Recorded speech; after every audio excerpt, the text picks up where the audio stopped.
Você já morou num lugar que parecia um sonho, mas de repente ele começou a te sufocar? Hoje a gente vai falar sobre The House, ou em português, A Casa. É uma animação stop motion da Netflix, lançada em 2022. Muita gente que assistiu esse filme terminou sem entender nada, mas eu acho que The House não é pra entender, ele é pra sentir. O filme, ele é dividido em 3 segmentos. O primeiro sendo dirigido pela Emma de Soef, não sei como pronuncia. O segundo pelo Nick Lidrons von Bar. E o terceiro pela Paloma Baeza. Mas sem enrolação, bora pro vídeo.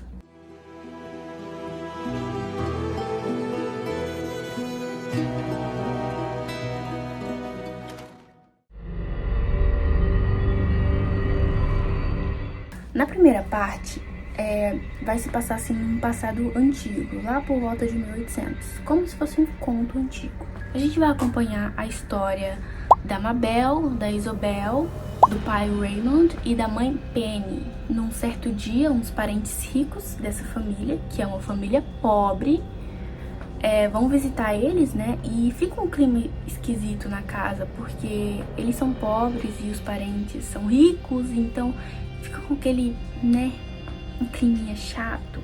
A mãe do Raymond, que é, né, a queridinha insuportável, começa a humilhar o Raymond, começa a desprezar ele, chamar de fracassado, que ele teve toda uma estrutura de vida, teve todas as oportunidades, os estudos, e mesmo assim não conseguiu sair da miséria. Enfim, depois dessa humilhação, desses insultos, o Raymond fica muito triste, né? E aí ele cai na bebida, bebe até passar mal, fica muito bêbado e sai pra floresta.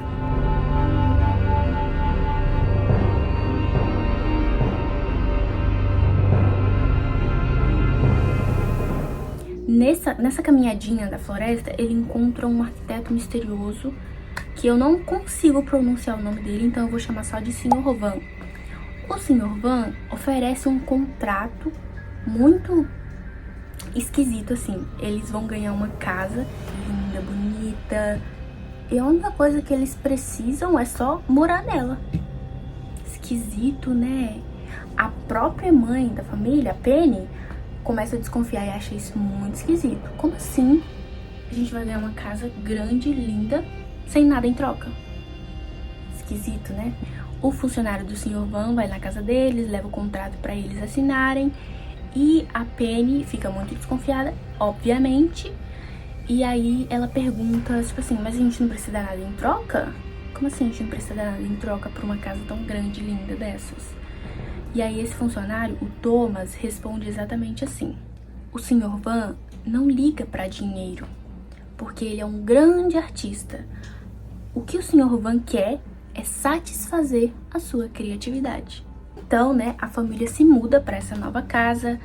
Aí é só alegria, né? Casa nova, ai, tantos outros cômodos pra decorar. Agora eles têm espaço, exalam elegância, riqueza. Tá todo mundo feliz, menos a Mabel. A Mabel tá com uma pulguinha atrás da orelha, ela tá desconfiando, tá achando aquilo tudo muito esquisito.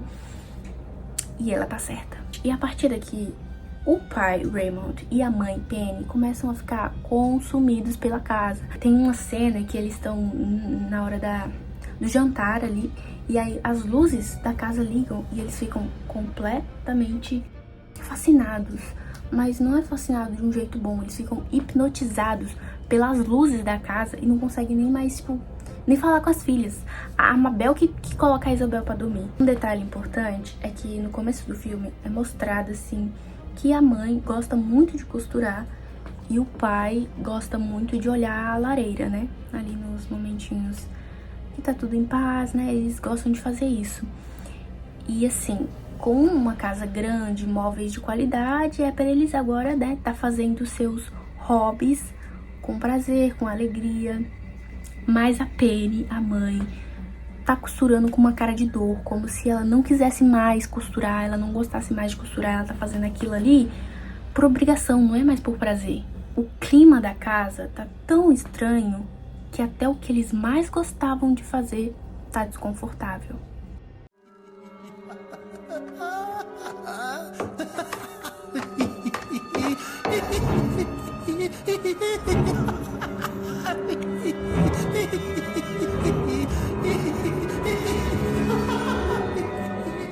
Assim, pra mim, a palavra que define essa casa é obsessão. Porque até os caras que estavam trabalhando na construção da casa começam a ficar despirocados e obcecados pela casa. Tem uma cena que a Mabel tá ali passando no corredor, né? E daí ela abre uma porta e vê, tipo, um pedreiro lá da casa, um cara que trabalha na obra, e ele tá completamente fora de si. Só que só afeta os adultos, as crianças não se afetam. E daqui pra frente é só pra trás. O Raymond e a Penny ganham uma roupa elegante do Sr. Van, né? Que é pra eles usarem assim dentro de casa, agora que eles são ricos. Mas eles estão ridículos, feios, horrorosos. A própria Mabel fala isso, que eles estão ridículos. E o Raymond manda ela pedir desculpa, porque é um presente do Sr. Van, o nosso salvador. Como assim você ousa dizer que o presente dele é ridículo? A Mabel fica triste, sai dali, daquele cômodo, e vai explorar a casa com a Isabel, a sua irmãzinha mais nova. E aí elas exploram, vão entrando mais fundo na casa e acabam se perdendo, porque essa casa parece que não tem fim. Elas entram dentro de um lugar, saem em outro, começam a rodar assim, andam em círculos e não encontram a saída em lugar nenhum. Gente, essa casa não é normal, não é normal. E aí, né, naquele lugar escuro, elas estão com frio, estão com fome, estão com medo. E nesse meio tempo, você acha que os pais delas estão preocupados? Eles estão obcecados pela casa, que esqueceram completamente da existência das filhas deles, tá? Esqueceram. E aí, como num passe de mágica, né, elas dormem e acordam dentro da casa, como se nada tivesse acontecido. Só que elas entram no cômodo que os pais delas, né, ficavam. Cadê eles? Eles não estão ali. Elas começam a olhar, escuta a mãe dela chamando por elas. Mabel? Isabel? Elas olham, não conseguem ver a mãe dela. Onde que a mãe dela tá?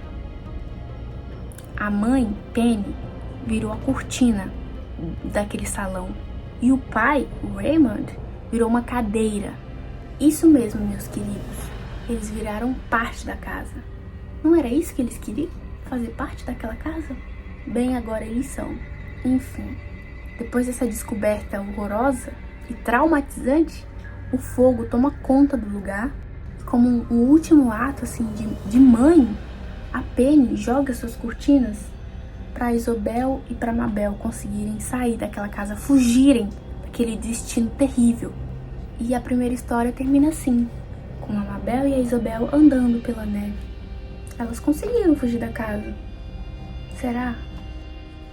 O filme não mostra o que acontece depois, então o que eu vou falar aqui é só teoria da minha cabeça, porque o filme não mostra nada, ele não explica nada o que aconteceu com as meninas depois. Bem, o que eu acho que aconteceu com as meninas? Provavelmente elas continuaram vagando, procurando por um abrigo, sabe? Procurando por um lar. Mas o antigo lar delas, a antiga moradia delas, foi destruída. Não existe mais. Elas não tinham pra onde ir.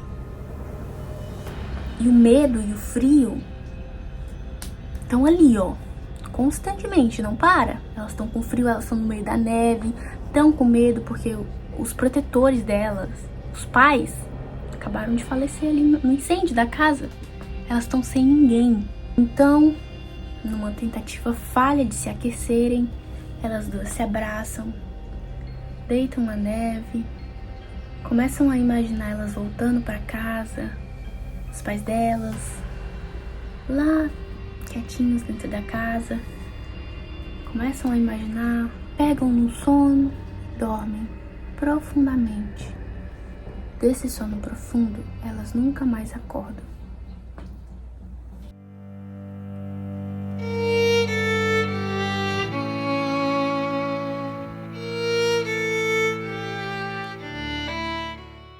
A segunda história agora tem um rumo diferente. O mundo agora é habitado por ratos e a casa está agora situada numa cidade desenvolvida. Ela está à venda e o agente imobiliário está reformando ela praticamente sozinho, porque evita custos, né? Ele não vai contratar uma empresa construtora porque ele pode fazer isso sozinho, né? Isso na cabeça dele. Quase no fim da reforma, ele descobre que a casa tá infestada por besouros e larvas. E ele fica muito bravo, né? Porque a casa que ele trabalhou tanto, ele investiu toda a vida dele naquela casa, agora tá infestada por ratos e larvas. Isso vai... Os clientes não vão querer uma casa assim. E aí, né, você pode até, tipo assim, pensar na vida real. Quando a nossa casa tá infestada por ratos, a gente coloca veneno pra eles morrerem. E é basicamente isso que ele faz com os besouros e as larvas. E aí ele prepara tudo pra receber, assim, os possíveis compradores, faz comida, deixa a casa um brinco. Só que ele é tão perfeccionista que ele exagera. E aí os clientes, né, os possíveis compradores, começam a achar ele meio chato, começam a achar ele... não gostam dele, né? E aí ele tenta fazer amizade, e aí as pessoas se afastam, né? Gente perfeccionista acaba ficando sozinho. E aí parece que ninguém vai se interessar por comprar aquela casa, exceto por um casal de ratos, bem peculiar, que não parecem ser ratos, mas são. Falam assim que estão muito interessados na casa. O rato imobiliário fica muito feliz. Cara, é o projeto da vida dele. Finalmente alguém vai comprar aquilo. Ele vai poder se livrar daquela casa. Só que assim, gente, esse casal de ratos não fala em nenhum momento que vão comprar a casa. Eles ficam só naquele papinho. Ah, estamos muito interessados na sua casa. Nossa, estamos interessados na sua casa. Mas nunca diretamente vamos comprar a casa, né? Esquisitíssimo isso. O rato imobiliário tá surtando. Ele precisa vender aquela casa. Como um último ato, satisfazer o ego dele. Ele precisa vender aquela casa. E aí, aquele casal é a última esperança dele, porque nenhum outro comprador quis comprar a casa. Aquele casal precisa comprar aquela casa. Detalhe importante aqui, a pessoa com quem o rato imobiliário sempre fala pelo telefone, no início, deu uns avisos assim, não investe nessa casa não, cara. Essa casa não vai dar futuro, não, né, vamos evitar. Não é um projeto assim que vai à frente, mas ele o tempo todo falava, é um projeto que vai à frente, eu vou conseguir vender essa casa e eu vou provar pra todos que estão todos errados e eu tô certo. Aqui, gente, ele claramente fracassou, né? A gente consegue ver que ele tá fracassado, mas não consegue admitir.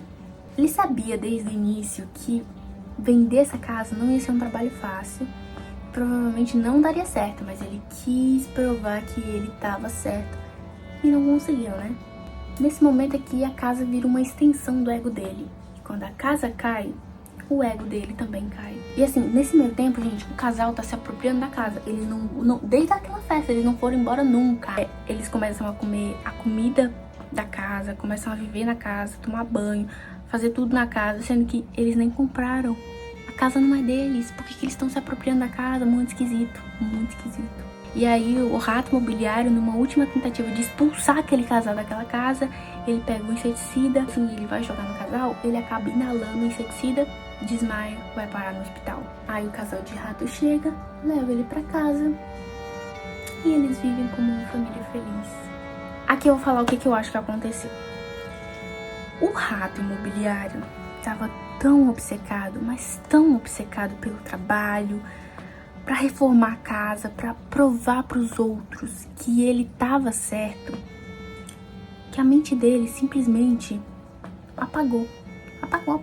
Assim, quando ele finalmente descansou, parece que descansou tudo ao mesmo tempo e ele teve um apagão dentro de si mesmo e perdeu completamente o rato imobiliário que a gente conhece desde o início do segmento.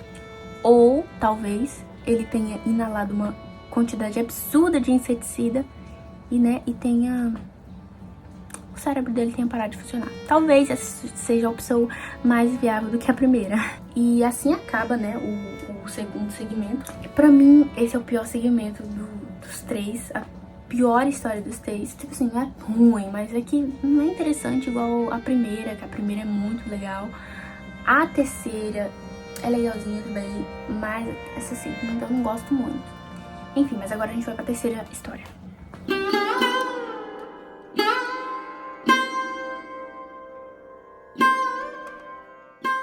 O terceiro e último segmento se passa num futuro pós-apocalíptico após uma inundação. no mundo dos gatos. A gente tava no mundo dos ratos, agora a gente vai pro mundo dos gatos. E a protagonista dessa história é a Rosa. E na casa, assim, ela fez da casa tipo um condomínio, sabe? Tem vários quartinhos que ela aluga como apartamento. E ela tenta manter tudo funcionando, ignorando o fato de que tudo lá fora tá desmoronando. Mas para que ela consiga reformar a casa, ela precisa do dinheiro do aluguel, né? E aí, os gatos pagam o aluguel? Óbvio que não, porque tá todo mundo sem dinheiro. Como é que eles vão trabalhar pra conseguir dinheiro? Acho que ela não pensou nisso.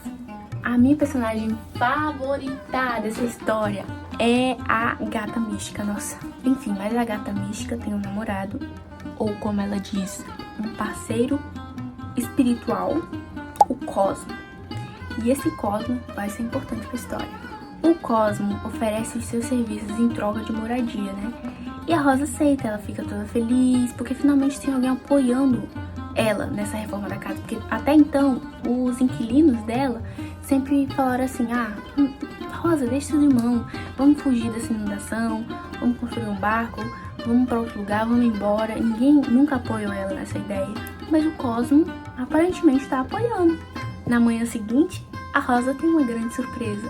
Cosmo, na verdade, estava pegando as tábuas da casa, do chão da casa, para construir um barco por um gato lá que quer ir embora. E a água tá subindo. Não falta muito pra água chegar na casa e inundar tudo ali. A Rosa tem que ir embora. Mas como em todas as outras histórias desse filme, a Rosa já se tornou parte da casa. Ela não pode ir embora. Ela precisa da casa. E mesmo com todos indo embora, a Rosa fica.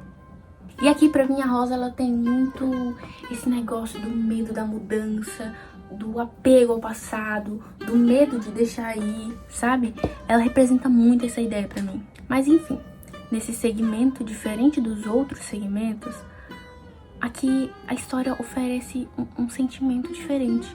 Aqui o sentimento não é de obsessão, não é de consumismo, é de esperança. A esperança da Rosa de finalmente da vida daquela casa se torna real. Porque ela tem um poste aqui, né? Daí ela empurra o poste, assim, é como se fosse uma alavanca. E aí a casa se torna uma espécie de barco. E ela consegue fugir da inundação pela própria casa, que ela amava tanto. Assim, gente, eu gosto muito desse filme, mas eu entendo quem não gosta. Porque ele é um filme devagar, é complicado de entender, sabe? Tem que prestar um pouquinho mais de atenção pra pegar os detalhes, sabe? Mas, apesar dos apesares, ele é um dos meus filmes favoritos, porque eu gosto muito desse filme. Me incomoda um pouco o fato de que cada segmento tem um diretor diferente. Então, é perceptível as diferenças, sabe? A primeira história, ela tem um foco mais no terror, então tem uns mini jumpscare, sabe? Tem um clima, assim, mais aterrorizante. Já a segunda história é mais cômica, aí quebra total o clima. Fica muito esquisito, porque a segunda história tenta fazer umas piadinhas ali que não dá certo, fica esquisito, não combina. Aí chega na terceira história, muita gente larga o filme na segunda já, nem chega na terceira. Aí quando chega na terceira, também tem um ladozinho cômico, mas até que eu gostei mais da terceira, porque eu gostei da segunda. Gostei bem mais. Entretanto, contudo, todavia, eu genuinamente gosto de The House. Espero que tenham gostado do vídeo. E cuidado com casas que parecem boas demais pra ser verdade. Até a próxima.